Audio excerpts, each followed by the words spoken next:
오늘 우리에게 주신 하나님 말씀은 마태복음 16장 24절부터 26절까지 말씀입니다. 한 목소리로 읽겠습니다. 이에 예수께서 제자들에게 이르시되 누구든지 나를 따라오려거든 자기를 부인하고 자기 십자가를 지고 나를 따를 것이니라. 누구든지 제 목숨을 구원하고자 하면 잃을 것이요 누구든지 나를 위하여 제 목숨을 잃으면 찾으리라. 사람이 만일 온 천하를 얻고도 제 목숨을 잃으면 무엇이 유익하리요? 사람이 무엇을 주고 제 목숨과 바꾸겠느냐? 아멘. 우리 한국의 이혼율이 걱정될 만큼 높다는 거, 이건 알려져 있는 사실이죠. 다들 알고 계실 겁니다. 우리나라의 이혼율이 이렇게 높아진 데에 결정적인 계기가 됐었던 게 1997년도에 있었던 금융위기, 외환위기 사태였었죠. 우리가 IMF 사태라고 부르는 거. 결정적인 역할을 하게 됩니다. 이때 우리 사회는 심각한 경제위기를 겪으면서 많은 가정들이 무너지고 해체되는 그런 아픔을 겪었더랬습니다. 근데 문제는 거기서 그때로 그치고 마른 게 아닙니다. 부모의 결혼 파탄을 함께 겪은 자녀들, 특히 당시 사춘기에 있던 자녀들에게는 이게 평생 지워지지 않는 깊은 상처로 이때 일이 남게 되었다는 게 심리학자들의 이후 연구 결과로 좀 나와 있습니다. 중독자 가장이 있는 가정의 자녀, 그 중독된 가장의 횡포 속에서 치를 떨면서 살다가도 이 자녀가 성장하게 되면 어느새 그 자녀가 중독되었다는 가장의 그 길을 따라가고 있거나 아니면은 그런 부류 중독자와 짝을 맺어서 살게 된다는 그런 경우가 생각보다 많다는 것, 이것도 또한 학자들의 연구 결과로 나와 있죠. 지금도 학자들의 연구 과제 중에 하나이기도 합니다. 자, 이런 현상들이 계속해서 나타날 수 있다는 겁니다. 실제로 그런 현상이 나타나고 있다는 게 학자들의 연구 결과로 지금 나오고 있습니다. 대학에서 심리상담을 연구하고 있던 어떤 교수님이 한 고등학교 교장 선생님하고 나눈 대화를 소개한 글을 한번 제가 본 적이 있는데, 거기서 교장 선생님이 이런 고민을 이분한테 얘기합니다. 심리 상담을 연구하는 분이니까. 요즘 애들하고 대화가 안 되는 일이 너무 많아서 힘듭니다. 이런 고민을 교장 선생님이 털어놓더라면서, 그러면서 하는 말씀이, 자기 학교 한 담임 선생님이 자기 반에 대화가 안 되는 아이 때문에 고민을 무지하게 하다가 용기를 내서 부모님한테 전화를 했더랍니다. 무슨 얘기하려고 전화했겠습니까? 부모님한테? 쉽게 얘기하면 당신 아이가 문제입니다, 이 얘기를 하고 싶은 거죠. 그런데 전화를 했다가 오히려 이 선생님이 더 큰 충격을 받았답니다. 왜 그러냐? 부모님하고 얘기를 해보니까 담임인 자기가 이 아이하고 대화가 안 되는 것보다 부모님하고 자식 사이의 대화가 더 안 되는 사실을 발견했기 때문이라는 겁니다. 자, 이 교수님은요, 아이가 가지고 있는 문제는 그 아이의 인격과 성격뿐만이 아니고 그 아이가 속한 가족 문제도 그대로 반영돼 있다, 이렇게 설명을 합니다.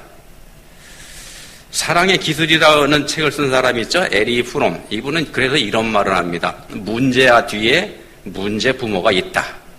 이 말에 빗대서 이 상담 전문 교수님 이분은 거기에 더해서 이런 말을 합니다. 아이의 문제 뒤에 가족 문제가 있다. 관계심리학이라는 게 있습니다. 관계심리학. 관계 안에서 이루어지는 심리학을 연구하는 분야인데, 이 학문에서는 오늘 우리의 모습, 지금 우리의 모습은 우리 스스로 만들어 온 게 아니다, 이렇게 얘기를 합니다. 내가 오늘 이렇게 여기에 이만큼 성장해서 이런 모습으로 있지만 이거 내가 만든 게 아니다, 이렇게 얘기를 한다는 겁니다. 우리가 오늘 이런 사람으로 이렇게 존재하게 된 건 수많은 사람들을 만나면서 쌓아온 인생 경험의 합작 결과물이다, 이렇게 얘기를 합니다. 내가 살아온 삶의 결과물이다. 과거에 접했던 수많은 사람들이 오늘의 나를 만들어 놓은 거다. 물론 거기에는요, 우리의 자의식도 크고 중요한 역할을 하게 됩니다. 그렇지만 우리가 가지고 있는 그 자의식이라는 것도 사실은 우리가 태어나서 자란 가족 공동체의 산물이라는 겁니다. 그래서 헤르만 헤세라는 분은 이런 말을 했습니다. 나는 지극히 다채로운 세계이며 하나의 작은 우주이다. 수많은 형식과 단계와 상태들, 물려받은 유산과 가능성이 혼란스럽게 뒤섞인 카오스이다. 무슨 말인가 하면은요, 나도 나 자신 잘 모른다. 그렇게 풀이해 볼 수 있는 말입니다. 내가 나 된 게 내 뜻대로 된 거 아니다. 이런 말입니다. 지금 내가 나 된 건 내 뜻대로 된 거 아니다. 그래서 노자라는 분이 쓴 도덕경에서는 이런 말을 합니다. 노자의 도덕경. 남을 아는 사람은 지혜롭다고 할 수 있다. 남을 아는 사람이 지혜롭다고 할 수 있다는 겁니다. 그렇지만 자신을 아는 사람이야말로 진정으로 총명한 사람이다. 예수님께서 제자들에게 말씀하십니다. 본문 24절입니다. 누구든지 나를 따라오려거든 자기를 부인하고 자기 십자가를 지고 나를 따를 것이니라. 여기서 세 가지 말씀합니다. 자기 부인, 자기 십자가, 나를 따르라. 자기를 부인하고 자기 십자가를 지고 나를 따를 것이니라. 근데 이 말씀은요, 바로 앞에 있는 베드로의 신앙 고백과 항변, 여기서부터 이어져 오는 말씀입니다. 예수님이 질문하셨죠? 너희는 나를 누구라 하느냐? 이렇게 제자들에게 질문하셨을 때 그 중에 시몬 베드로가 주는 그리스도시요 살아계신 하나님의 아들이시니이다. 이런 위대한 신앙 고백을 하게 됩니다. 이 고백을 들은 예수님께서 베드로를 크게 칭찬하시죠. 그리고 나서 예수님께서 비로소 그때로부터 제자들에게 당신이 십자가에 달려 돌아가실 거라는 말씀을 하기 시작하십니다. 베드로의 고백에 의해서 처음으로 이제 그 말씀을 하십니다. 그렇게 했더니 그때 그 말을 들은 베드로가 다시 나서서 예수님의 그 말씀에 항변했습니다. 항변했다고 성경에 되어 있죠. 항변했다는 말의 뜻은요, 그냥 우리가 생각하는 것처럼 항의했다 그런 정도 뜻이 아니고요. 원래 뜻을 보면은 예수님 붙들고 야단쳤다 그런 뜻입니다. 붙들고 야단쳤다. 마치 애를 나무라는 것처럼. 그런 일이 있어서는 안 되고 있어서도 안 되고 있을 수도 없는 일입니다. 왜 쓸데없는 말씀하십니까? 이 얘기입니다. 베드로가 이렇게 예수님 야단치지 않습니까? 주여 그리 마옵소서. 주여 그리 마옵소서. 이 일이 결코 주께 미치지 아니하리이다. 모든 사람이 유대 나라를 구할 메시아라고 생각하고 있는 예수님이 그 예수님이 붙잡혀서 죽임을 당할 거다 이런 말씀을 하시니까 베드로로서는 당연한 반응을 보인 겁니다. 그렇지만 십자가에 달려 돌아가심으로 인해서 그걸 통해서 우리 인류를 구원하시려고 하는 예수님 입장에서 보면 베드로의 이 항변은요, 인류 구원의 위대한 역사를 방해하려는 행위가 됩니다. 방해하는 정도가 아니고 아예 막으려고 나서는 것이죠. 그러니까 이게 악한 짓이라는 겁니다. 그래서 예수님이 호통을 치시지 않습니까? 사탄아 내 뒤로 물러가라. 너는 나를 넘어지게 하는 자더라. 네가 하나님의 일을 생각하지 아니하고 도리어 사람의 일을 생각하는도다. 이 말씀에 이어서 그리고서 하신 말씀이 바로 본문 말씀입니다. 누구든지 나를 따라오려거든 자기를 부인하고 자기 십자가를 지고 나를 따를 것이니라. 자기 부인, 자기 십자가, 그리고 예수님 따르는 것, 이거 오늘 한번 생각해 보겠습니다. 자기 부인부터 한번 보죠. 자기 부인이 뭔지. 가정 상담에 경험이 많은 어느 상담 전문가가요, 불행한 부부의 공통점 이런 칼럼하고 또 반대로 행복한 부부의 공통점 이라는 두 가지 칼럼을 따로따로 써서 발표를 했습니다. 가정이 깨어지는 지경에 빠진 부부들, 이 사람들하고 오랫동안 상담을 하면서 해보다 보니까 공통점이 있더라는 겁니다. 가정이 깨어지는 지경에 이른 부부들에게요. 반대로 상대적으로 부부관계가 좋은 가정들, 여기서 가만히 들여다보니까 그분들하고 깨어지는 가정하고 대비되는 또 다른 특징이 거기도 또 있더라는 겁니다. 그러면서 하는 얘기가 몇 가지 얘기를 합니다. 몇 가지 특징을 얘기하는데 첫 번째 특징은요, 싸우는 부부들은 서로가 나는 옳고 너는 틀렸다 이런 생각 가지고 있다는 겁니다. 나는 옳고 너는 틀렸다. 적어도 내 생각이 너보다 옳다. 그렇게 생각을 한다는 겁니다. 요게 상대 부인입니다. 상대방을 부인하는 것. 자기 부인하고 반대. 근데 행복한 부분은 다르다라는 겁니다. 행복한 부분은 이 사람들은 상대방이 자신과 다르다는 사실을 서로 인정하더랍니다. 상대 인정이죠. 나하고 저 사람이 뭔가 다르기 때문에 내가 생각하는 대로 나를 따라와 주는데 당연히 저 사람한테 어려움이 있을 거다. 이걸 인정한다는 겁니다. 그래서 나를 따르라. 이렇게 하지 않더라는 겁니다. 자기 부인, 이거 스스로 하는 거죠. 자기가 해야 자기 부인이죠. 남이 해줄 수 없는 거죠. 이게 뭐냐? 버리는 겁니다. 자기가 스스로 한다는 얘기는 자기가 버리는 겁니다. 뺏기는 게 아니고요. 가지고 또 반대 또 바꿔서 보면은요. 내가 가지고 있지만 없는 것처럼 행동을 하고 내가 또 알고 있지만 모르는 듯이 행동하고 그렇게 하는 겁니다. 그것도 자기 부인입니다. 나쁘게 얘기하면 속여먹는 거 이렇게 볼 수 있는데 그거 아니고요. 속여먹는 게 아니고 양보입니다. 의도적으로 져주는 거. 이게 자기 부인이기도 합니다. 독일의 철학자이면서 신학자인 쿠자누스라고 하는 사람이 있습니다. 쿠자누스. 이분이 쓴 책 제목이 뭐냐면은 박학한 무지. 박학한 무지. 말이 어렵죠? 쉽게 뜻을 풀어보면은요. 똑똑한 무식. 책 제목이 그런 겁니다. 그 책에서 이분이 이런 말을 했습니다. 나한테는 아무 문제가 없고 모든 문제는 딴 사람에게 있다. 이걸 진리로 고집하는 게 자신한테 억압이 된다. 나는 옳고 다른 사람이 틀렸다는 걸 진리로 고집할 때 자신한테 억압이 온다. 자신이 올가매물 당한다. 이런 얘기입니다. 자신이 완전한 줄 아는 사람, 그렇게 생각하는 사람, 그런 생각이 자신을 올가맨다. 이런 뜻의 말입니다. 근데 말입니다. 이런 말을 들으면은요, 맞아, 맞지, 당연하지. 요즘 분들이 그렇게 생각을 합니다. 나는 그렇게 생각하지 않는 사람이야. 그런 얘기 알기 때문에 그렇게 생각을 합니다. 우리가 다 그렇게 생각을 하죠. 특히 우리 그리스도인들은요, 주일마다 나와서 설교 듣고 그러지 말라 이런 말씀을 귀에 못이 박히게 들기 때문에 내가 남보다 잘났다. 딴 사람 다 틀렸다. 그렇게 생각 안 하고 삽니다. 내가 그렇지 않다는 거, 완전하지 않다는 거 압니다. 근데 자신도 완전하지 않다고 인정하는 그게 바로 문제라는 겁니다. 그것도 문제라는 겁니다. 왜 그러냐면은 그런 생각 안에는 나는 노력하는 사람이다. 라는 자만과 교만이 거기에 숨어 있다는 겁니다. 우리는 안 그렇죠. 그렇지만 그 안에 교만과 자만이 도사리고 있다는 겁니다. 우리 인간의 마음이 이렇게 교활하다는 겁니다. 불행한 부부들이 가지고 있는 두 번째 특징은요, 서로 의사소통이 되지 않는다는 겁니다. 한쪽에서 아 하고 말을 했는데 상대방이 어라고 알아듣습니다. 물어보죠. 아라고 했는데 왜 어라고 알아들어? 이렇게 물어보면은 뭐라고 대답하는가 하면은요, 내가 다 알거든. 왜 아라고 얘기했는지.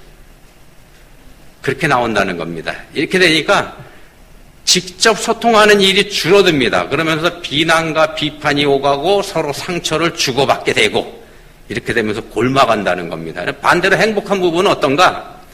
끝까지 들어줍니다.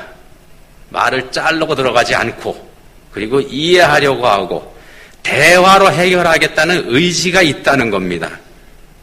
그냥 되는 거 아니죠. 훈련이 필요합니다. 훈련이.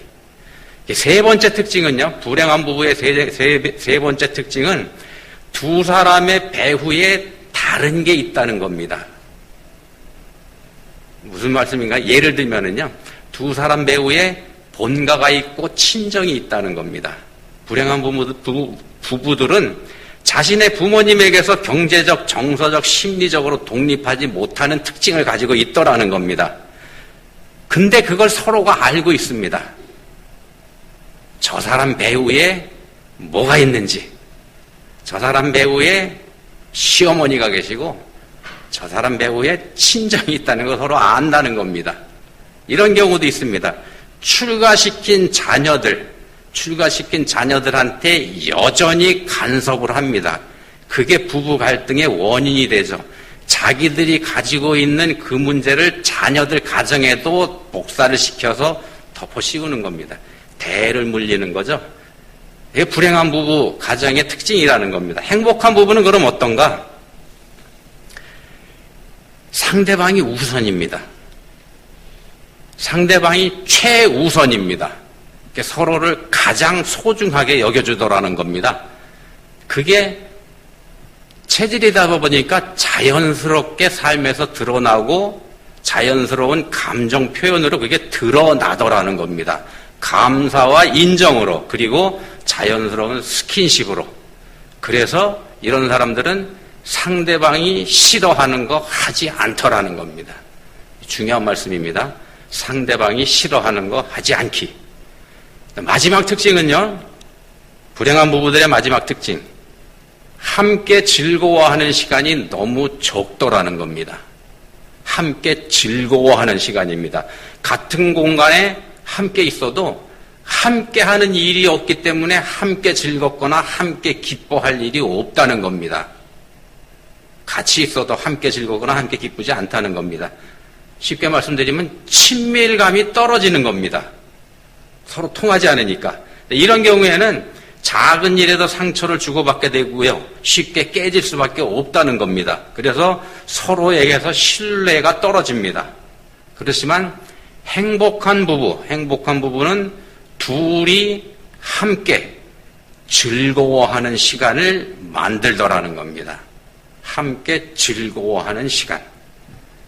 이 말씀을 들으시면서요, 어쩌면 여러분 이런 생각하셨을지 모르겠습니다.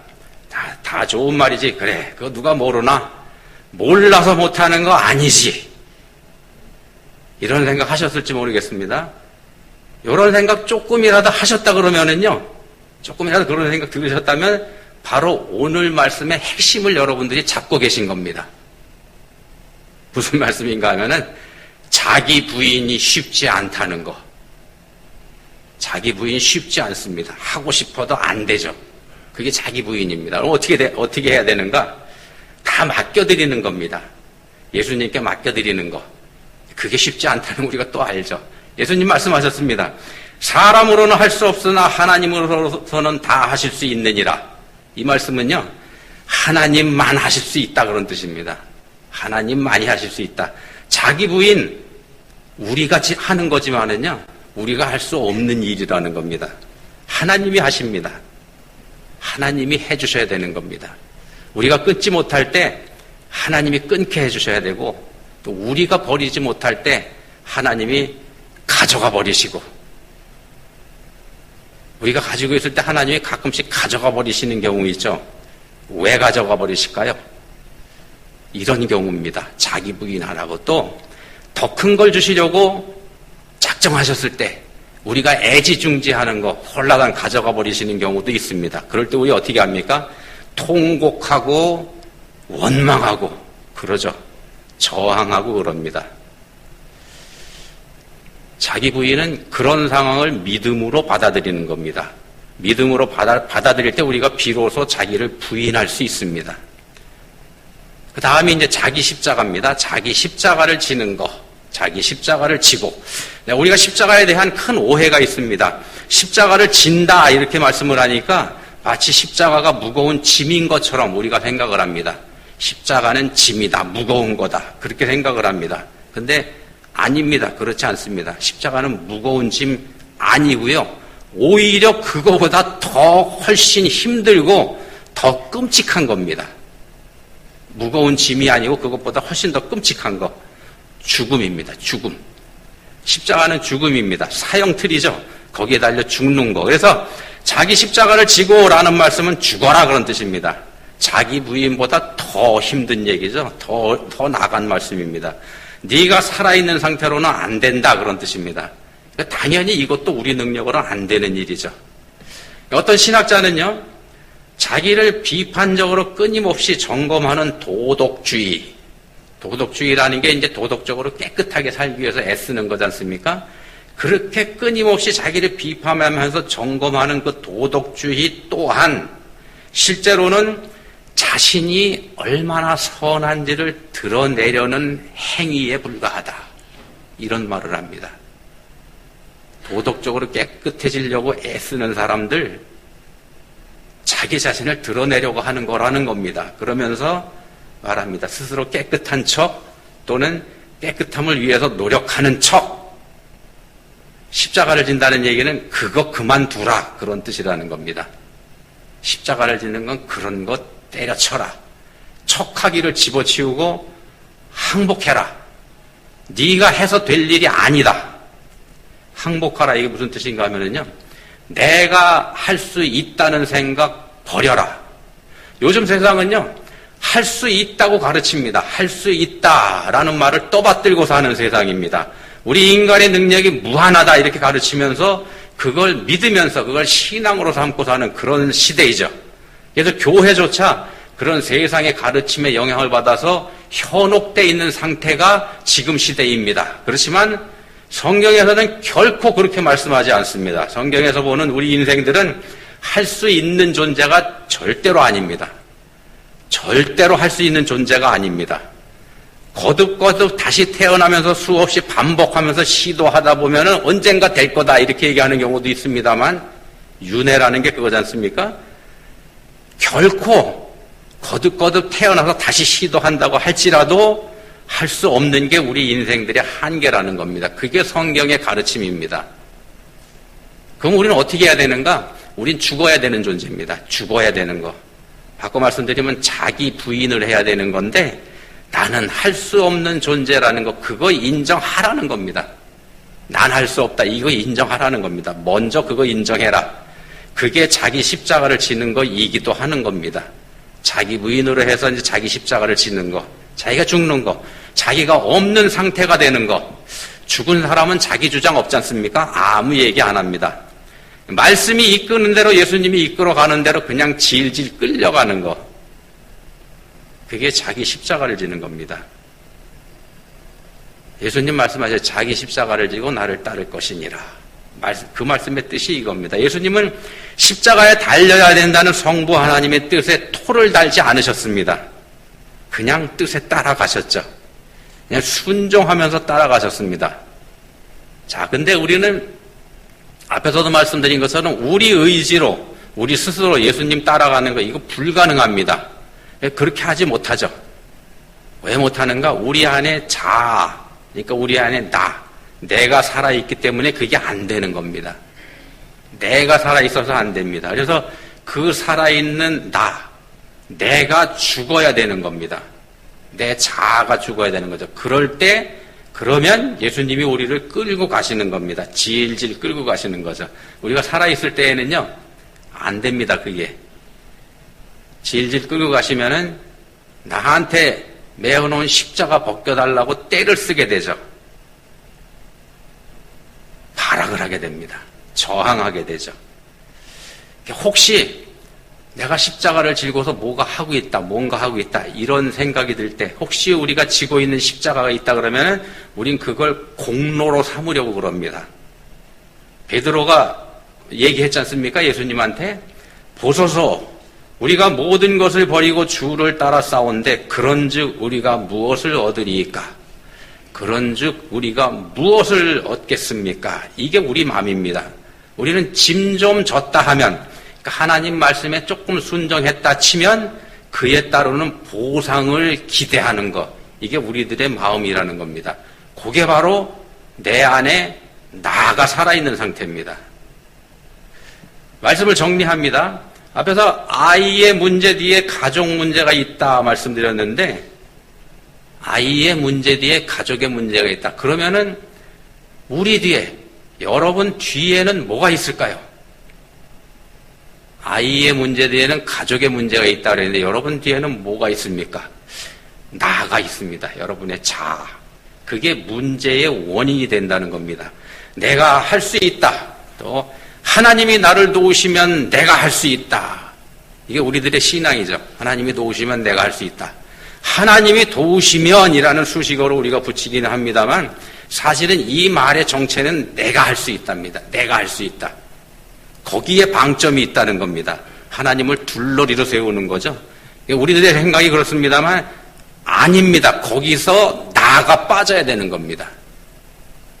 나가 빠져야 되는 거죠. 하나님이 도우시면 내가 할 수 있다 아니고 하나님이 도우시고 하나님이 하셔야 되는 겁니다. 자, 구원받은 그리스도인들에게는 성령께서 내주하여 계십니다. 구원받은 모든 그리스도인들에게는 성령께서 내주하여 계십니다. 그리스도인인 우리 안에 이미 성령께서 내주하여 계십니다. 근데 우리는 왜 그 내주하여 계시는 성령님을 느끼지 못하는 걸까요? 내가 살아있기 때문입니다. 내가 살아있기 때문에. 성령께서 일하려고 할 때마다 우리가 나서서 가로막습니다. 베드로가 그랬던 것처럼 주여 그리 마옵소서. 나서서 우리가 가로막습니다. 내 안에서 나와 성령님이 싸웁니다. 치열하게 싸웁니다. 누가 이길까요? 나하고 성령님 싸우면은. 물론 능력은 성령님이시지만 이기는 건 항상 납니다.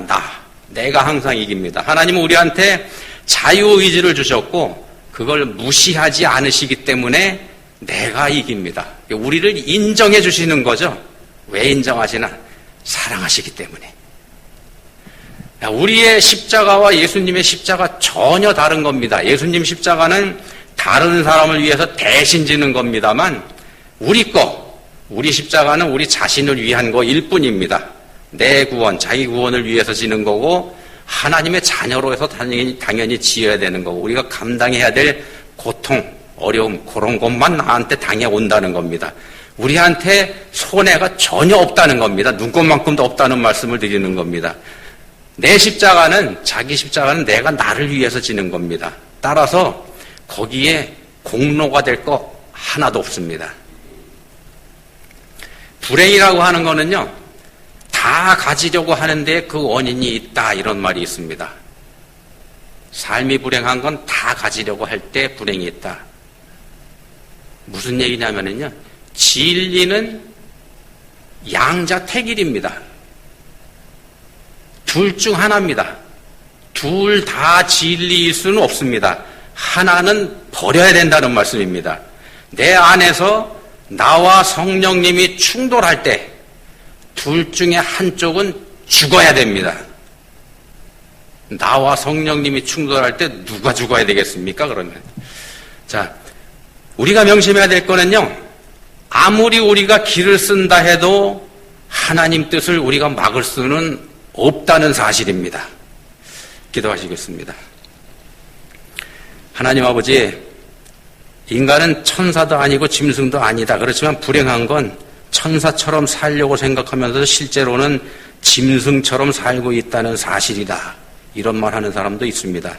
하나님께서 자신을 창조하셨다는 진리, 그 진리를 인정하지 않기 때문에 자기 자신을 바로 알 수 없어서 그렇기 때문에 이런 일이 생기는 줄 압니다. 이제는 저희에게 은혜 베풀어 주셔서 예수 그리스도 우리 주님 은혜 안에서 저희 자신을 바로 보고 저희 자신을 바로 알게 해주시기 원합니다. 저희 자신을 부인하고 주님 따라가게 해주시기 원합니다. 예수님 이름으로 기도합니다. 아멘.